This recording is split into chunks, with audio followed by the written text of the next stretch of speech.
Airbase 3 महीने बाद भी बंद है। मरम्मत अब तक अधूरी है। 15 अगस्त तक बंद रखा जाने वाला है इसको। ऑपरेशन सिंदूर में तबाह हुआ था रहीम यार खान एयरबेस। न जाने कितने एयरबेस भारत ने उड़ा दिए थे, और उनमें आप अक्सर नाम सुनते हैं नूर खान, रहीम यार खान। रहीम यार खान एयरबेस तिरपाल से ढक दिए गए एयरबेसों में से वो है जिसको पहले तिरपाल से, जिसको हम यहाँ पर तिरपाल टेक्नोलॉजी कह रहे थे। सर ये इतने दिन, ये तो मतलब मई 6-7 से अगर आप गिन लें तो मई हो गया, जून हो गया, जुलाई, अब तो अगस्त में हम पहुंच गए। इतने दिनों में रिपेयर नहीं कर पाए। बहुत गहरा था, गड्ढा बहुत गहरा है, चौड़ा था, प्रतिशोध और भी अतिशयोक्ति में था। ओहो, ये जो है ये प्रतिशोध की आग में जल रहा है। अभी हमने जो प्रतिशोध दिया है एक ही दिखाया है, और नो टाइम जारी होता रहेगा। वहां पर बनाने वाला कौन है? तो अब आप क्या सोचते हैं क्यों घुटनों पर आया?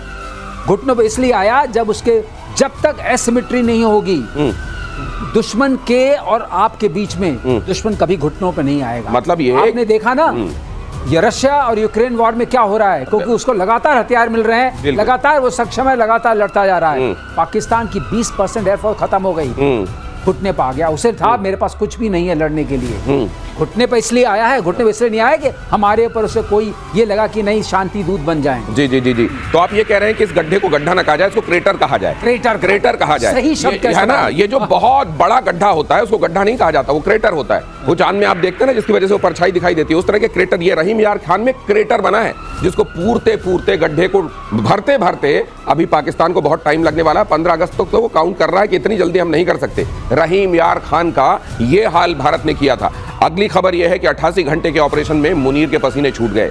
ऑपरेशन सिंदूर पर आर्मी चीफ उपेंद्र द्विवेदी का बहुत बड़ा खुलासा। तीनों सेनाओं की आक्रामकता से झुका पाकिस्तान।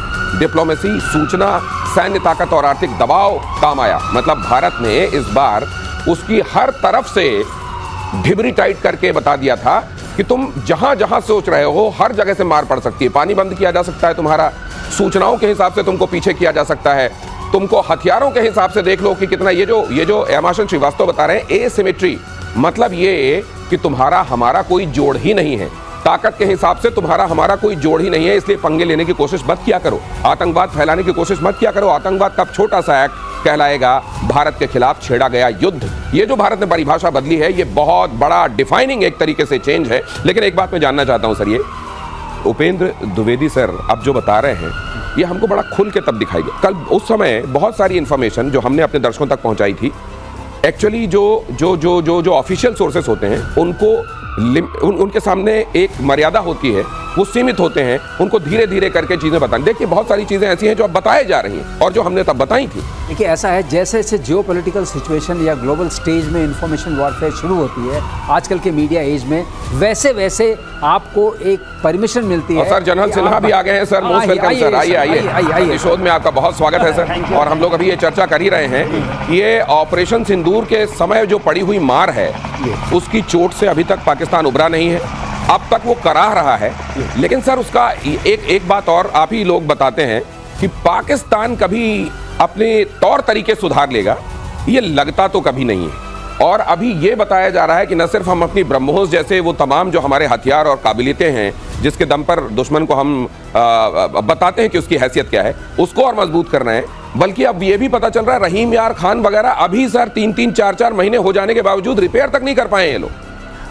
देखिए आपके दर्शकों को, आपको जय हिंद। पहले देखिए ऑपरेशन सिंदूर के बाद जिस तरह से चीज़ें बदली हैं पूरे विश्व के अंदर में, जो हमने अपने को एस्टैब्लिश किया है स्पेशली मॉडर्न वॉरफेयर के, जिसमें टेक्नोलॉजी का दूसरे आयामों का जो पूरे हैं, इसके अंदर केवल ऐसा नहीं टेक्नोलॉजी, इसके अंदर में जो समावेश करते हैं वॉर फाइटिंग का और जो नए आयाम आपने जोड़े हैं पूरे, उन चीज़ों का भारत एकदम अंदर एक छिपे हुए तरीके से कर रहा था, जो कि दुनिया के किसी भी लोगों को ये नहीं पता था और उनको ऐसा नहीं था, भनक भी नहीं थी कि इतनी अच्छी से आप कर पाएंगे। देखिए आप इंटीग्रेटेड जब करते हैं, बैटलफील्ड को इंटीग्रेट करते हैं सभी चीज़ों से, केवल यही नहीं कि 3 सेनाओं के अंदर में। एक बात बताइए, आपका अनुभव क्या कहता है? पाकिस्तान पूरी तरह ना सुधरे ना सही, लेकिन इस बार एक बहुत बड़ी इबरत उसको मिल गई है क्या, बड़ी सीख?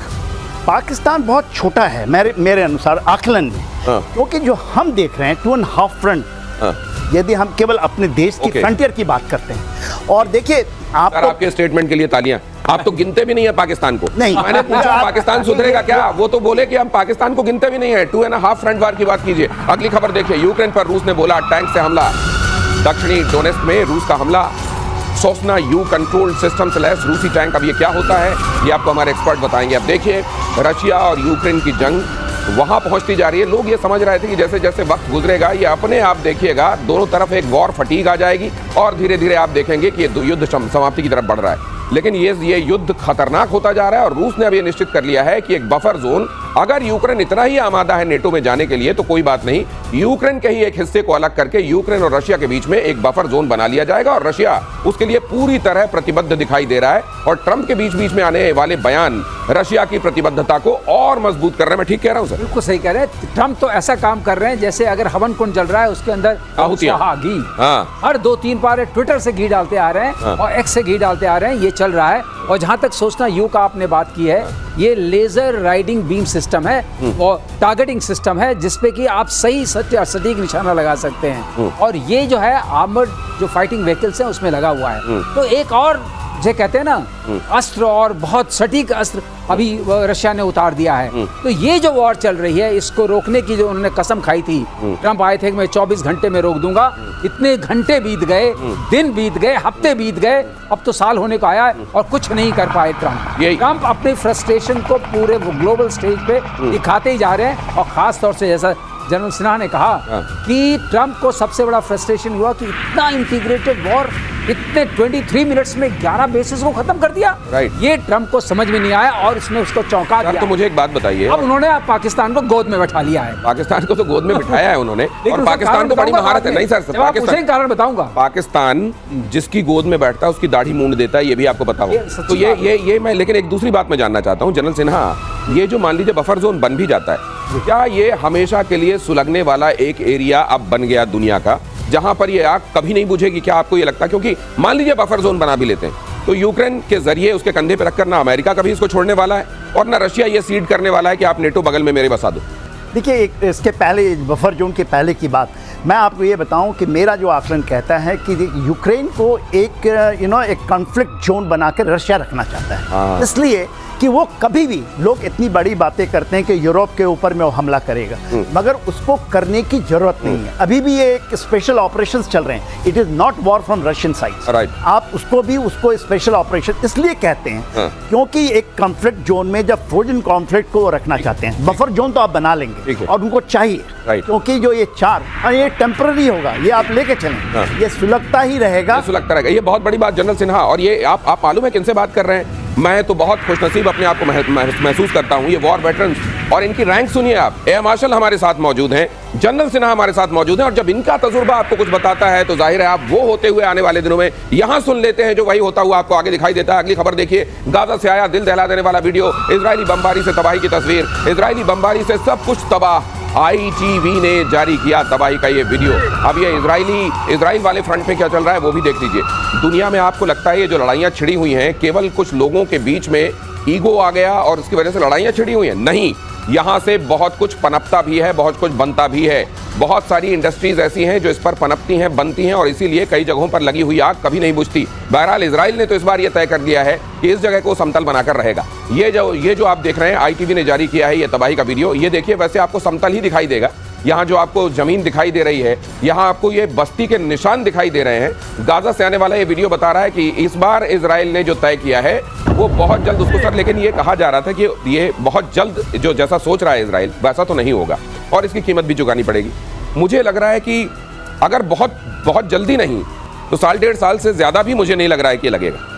देखिए, ऐसा है कि यहाँ इजराइल का जो प्रतिज्ञाबद्ध चल रहा है कि मुझे हमास को ख़त्म कर देना है, और किसी हमास को पूरी तरह ख़त्म करने में इजराइल को इस तरह से सपोर्ट करना पड़ेगा। अगर आप देखिए, यूएस ने इराक को कैसे किया, लेकिन इराक की क्या समस्याएं खत्म हो गई? वहाँ भी नहीं खत्म हुई। तो समस्या तो नहीं खत्म होगी, लेकिन over a period of time, जैसा कि जनरल सिन्हा हमेशा कहते हैं, फ्रोजन कॉन्फ्लिक्ट या एक फ्रोजन स्टेट ऑफ अफेयर्स हो जाएगा।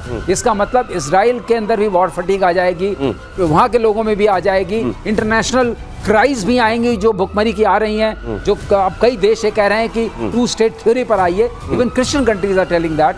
तो इनके कॉन्टेक्स्ट में आपको देखना पड़ेगा। लेकिन ये जो कहा जाता है, हाँ, कि अगर आप किसी चीज की, किसी समस्या को एकदम खत्म नहीं कर सकते तो कट द लॉसेस। एब्सोल्युटली। ये कटिंग द, ये कितना कट, ये अगर अपने नुकसान को मान लीजिए इजराइल कम कर रहा है, किस हद तक कम कर पाएगा? अगर मान लीजिए हमास जहां पर बसा हुआ है उस पूरी जगह को, गाजा को, वो अपने हिसाब से बदल देता है। देखिए, जो इनकी मंशा है, मेरा ये मानना है कि इसराइल ने जो ऑपरेशंस हैं, they are very good in operation, but उन्होंने एक जो किया है गाजा स्ट्रिप 410 किलोमीटर और चौड़ाई में के तकरीबन आपका 30-35 किलोमीटर से लेकर इतनी चौड़ाई वाले इलाके में 125 किलोमीटर सॉरी चौड़ाई जो है, ये इतने बड़े इलाके में यदि आपने कुछ करना चाहते हैं, खास करके अब गाजा स्ट्रिप की बात, 410 किलोमीटर और 12 किलोमीटर का तो इलाका है, उसको आपने यदि इंडियन आर्मी होती तो एक कॉर्डन सर्च ऑपरेशंस होते हैं हमारे, हम उस जगह को वेकेट करते हैं, आप इस इलाके को तकरीबन 2 महीने 3 महीने 4 महीने में कंट्रोल कर सकते हैं। ओके।